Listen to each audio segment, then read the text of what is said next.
Not only is he on linear television, not only does he have his own interview podcast, he streams live alongside Ocho Cinco and creates some of the biggest clips that the internet has ever seen. Oh, yeah. The host of the biggest interview of the last 6 months. Ladies and gentlemen, icon, legend, Shannon Sharpe. Yeah, Shannon.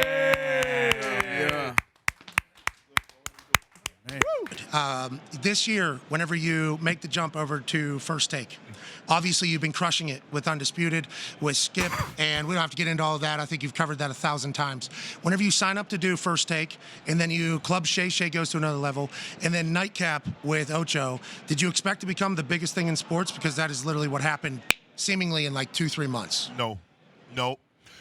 When Stephen A. reached out, and I think I've shared the call, he reached out and said, "Big boy, I want you."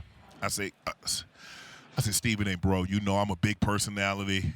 He's like, "Bro, I want you." He says, "I don't do the hiring, but I have talked to my bosses, Jimmy Pitaro, Dave Roberts, Burke Magnus, obviously Bob Iger, and that's going to be their call. But I let them know if they wanted to bring you on, I wouldn't have a problem with it." And I said, "Man, that means a lot to me." And so when, I sat down, actually Dave Roberts was getting married in Atlanta. I happened to be in Atlanta. We had breakfast. He asked me what was I looking for. I said, "You tell me what you're looking for because you already know what I bring to the table." And so it worked. It worked, and Stephen A. and I have a great relationship. I mean, Stephen A. and I have always been cool. I would see him at events like this. I would see him out from time to time, but we didn't have the type of relationship that we have now, P-Mac. And so for us to be able to, he went to an HBCU. I went to an HBCU. We're very, very close in age. And so it was, for me, it just seemed like a natural fit, and everything just kind of took off from there. He came on my podcast. I've gone on his, but we just have a great relationship, and he's been giving me some very, very, very sound advice. Yeah, you're both electric. I think as soon as we heard the thought of you two being on television, we all got very, very excited. We all got very excited. And also, as former players, very proud. Yes. And I think you need to keep leading the way and doing it all. We're very, very grateful for you. Now, well, that's how I look at you, P-Mac. No, we're not getting into it. Don't do it. No, because I think the thing is, P, is that a lot of people don't want to see you win. They don't want to see you. And I was like, why? I said, do you understand what he's been able to do? He's been able to take a small thing digitally and take it linear while keeping his naming rights, still has YouTube, still have the audio downloads. I said, you want to see him succeed because that way it shows people the model that he's doing. It actually works. So if he were to, because he's the first to do it. So if he as big as he is, if it doesn't work, what do you think the chances are with your little platform you're going to be able to do? I appreciate it. So that's how I look at it. And I told you, I said, bro, if you need, if you got something big and you want to talk, say, hey, you can hit me up and say, bro, I need you tomorrow. Can you give me 10 minutes? I'm there. Yeah, and we're thankful for that. And you stopping by here, we never wanted, the first time you came on, we wanted to make sure it was beautiful. And this bro. Hey, this is certainly the right time. Look at this set, dude. Gorgeous. Yeah. Look at this set. Perfect. This is awesome, but here's the thing. When Oikos, when we were doing the spot, they asked me, there's anybody. I was like, and so they kind of sent me the list of Russ. I said, well, he needs to be, at the top of the list. I don't want to be, the last couple of minutes when he got to close out. We only got, 4 or 5 minutes. I move him to the front so we can have as much time as we actually need to talk about whatever he wants to talk about. Obviously, we're going to talk about the product and the spot that I did with Martin Lawrence in the big game. I said, but I want to spend some quality time with him and get an opportunity. Don't you enjoy the big game talk? We had to use Superb Owl. Yes. We used one time the Superb Owl. What are you doing with Oikos? Were you with Martin Lawrence? We did a spot with Martin Lawrence. Are you acting, or what are we doing? Well, yeah, kind of. I'm good because here's the thing: when Oikos reached out, they did some work with me last year. They did a spot, a sponsorship with Ocho and Coach Brown. Yes, and they did the spot, and it turned out really well. And so when they called me back, first I was honored because you understand these big companies, they have their choice. Any celeb, any entertainer, any current or former athlete, they chose me to pair with Martin. And so when they reached out, obviously, I'm listening. Oh, sure. And then they say, you're with Martin. We know what Martin is, one of the great stand-ups of any generation. He had the Martin Lawrence show. We love that. And now he's an A-list movie star. So it was an opportunity for me to to be paired with someone of his ilk and his talent. And so I was greatly humbled and I was greatly honored that Oikos chose me. Now, also, doing the give back to the HBCUs. I'm an HBCU alum. When people ask me, P. Mac, they say, where did you go to school? I said, no, I graduated from Savannah State. I didn't go, I graduated. So I just didn't go, I graduated. We understand that HBCUs are underfunded and under-resourced. And so for Oikos to have an opportunity to make sure they have quality nutrition, I was humbled. It was something that was near and dear to my heart, and I greatly appreciate them for that. And so when the opportunity presents itself, and if you know how much time you have to put into these to make them successful. People think, oh, man, you don't work but 2 hours a day. You're a damn lie. Yeah. Everything's easy. Everything's easy. Until you have to do it. Well. Until you have to do it. I'm shooting, 4 episodes of Nightcap. I do 2 shows of First Take, and then sometimes I do 2 to 3 tapings of Club Shay Shay in a week. So I'm doing somewhere between 7 and 10 shows a week. And so that's easy. You get to remember, and you make it look so easy. Remember, you're doing nothing. Well, when you get you're just talking, aren't you? But see, when you get a guy like Katt Williams, then so hold on, let's talk. I want to get into that because we've been in some conversations. This particular program that has certainly reached much farther than the sports world, and have gone into some things where I didn't have the answers to, And I'm talking obviously about us chatting with Aaron. Yeah. And I am a massive believer in, hey, we learned about how one of the greatest football players of all time feels about things in real time. That is also journalism. Now, if you don't agree with what he's saying, that's allowed to happen. You're allowed to counter. You're allowed to yell at him. You're allowed to think whatever you want. But he's also allowed to feel how he feels, right. No matter how wrong you think it is. This is society. This is the way the world is. Now, obviously, some of the things he said got us into some shit. Got us into some shit.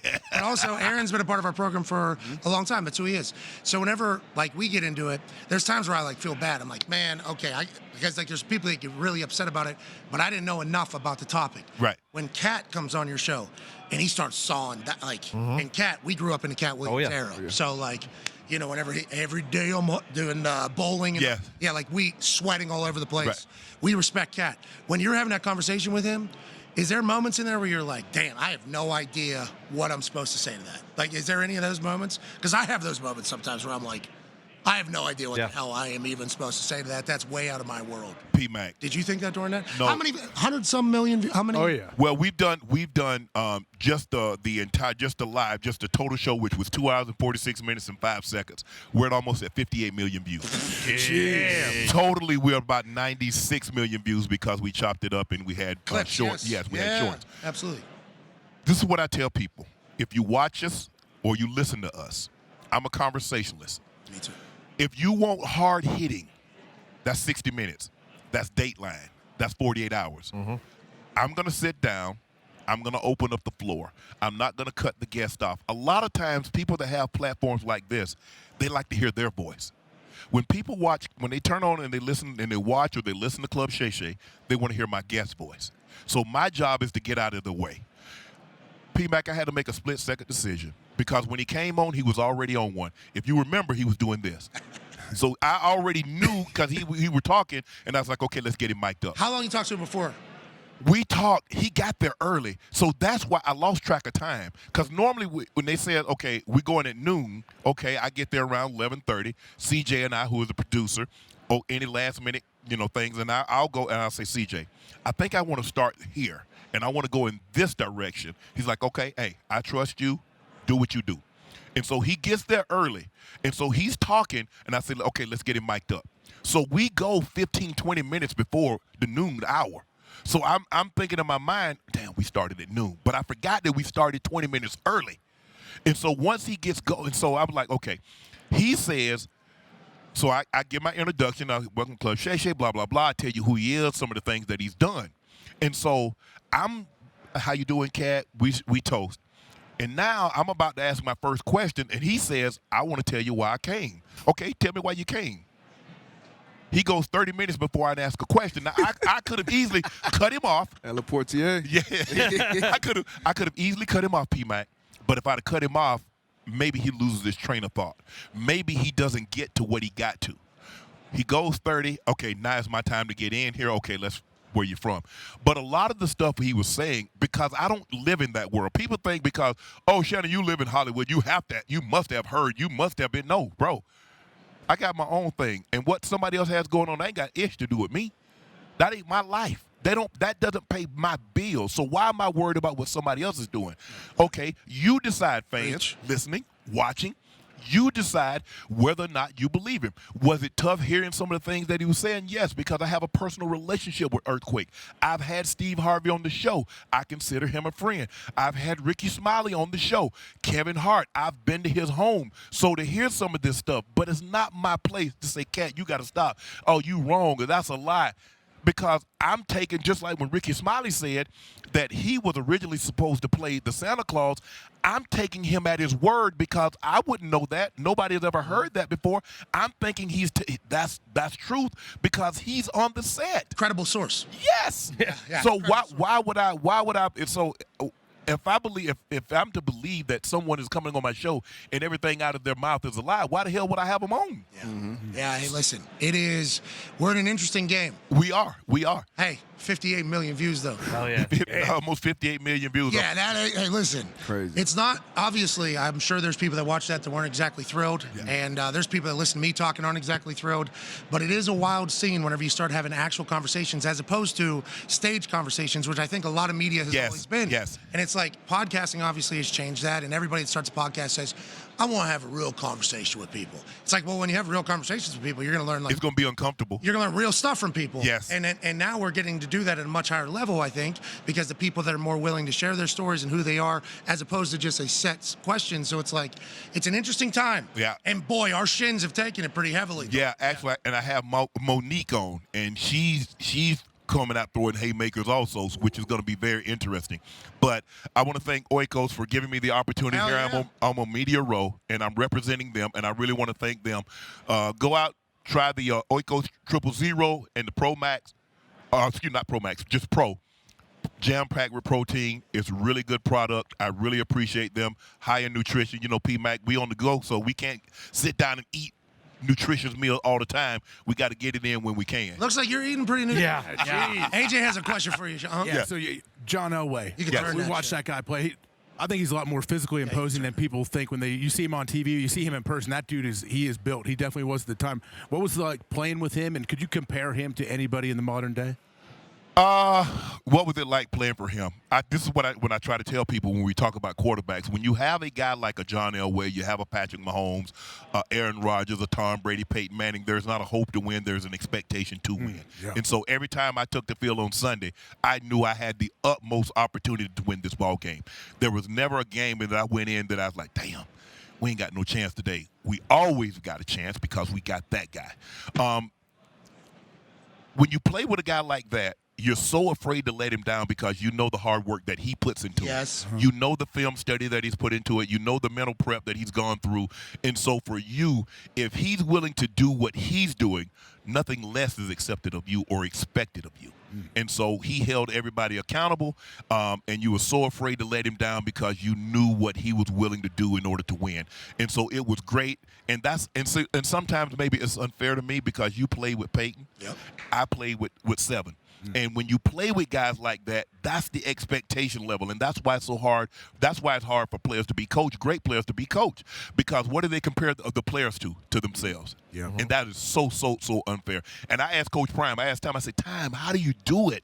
Because for me, we go over plays Wednesday, Thursday, Friday. We have meetings, probably 6-7 hours during the day. Okay, we practice those plays 6-7 hours during the week, and then we have a walkthrough. And the night before the game, we get the first 15 plays, and because these are the plays that we're going to run, this is what the defense is going to give us. And I'd be damn if don't somebody go out there and mess it up. I was like, bro, how? We just spent 30 hours going over these plays, and we went over these first 15 plays. These are the first 15 plays that we're going to run.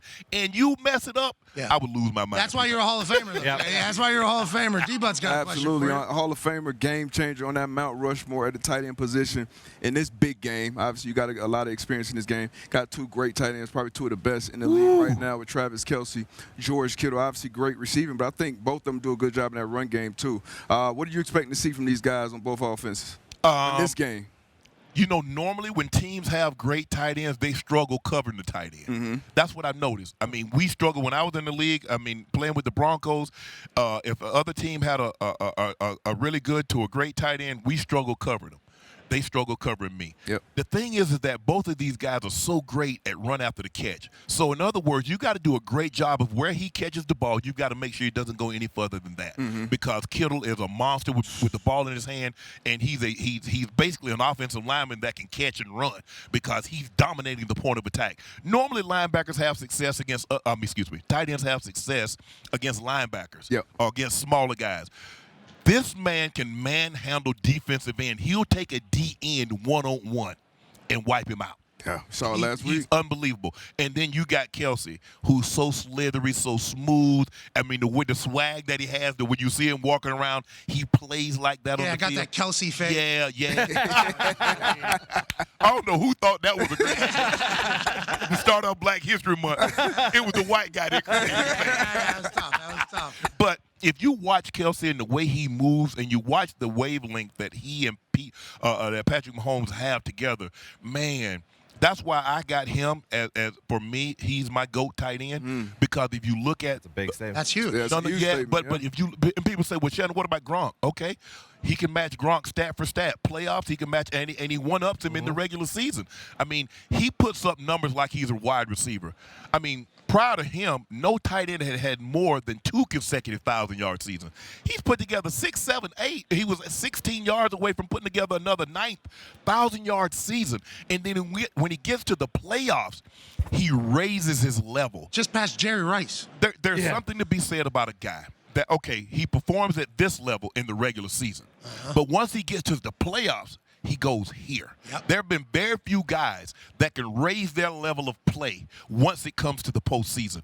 That's what sets him, that's what set the Gronks apart from all the other tight ends, is that once they got to the playoffs and we knew what they were, we knew teams were trying to take them out, and they take their level of play to another level. Not just playoffs, teams trying to take them out. The best teams are trying to take them out. And you put your best cover guy.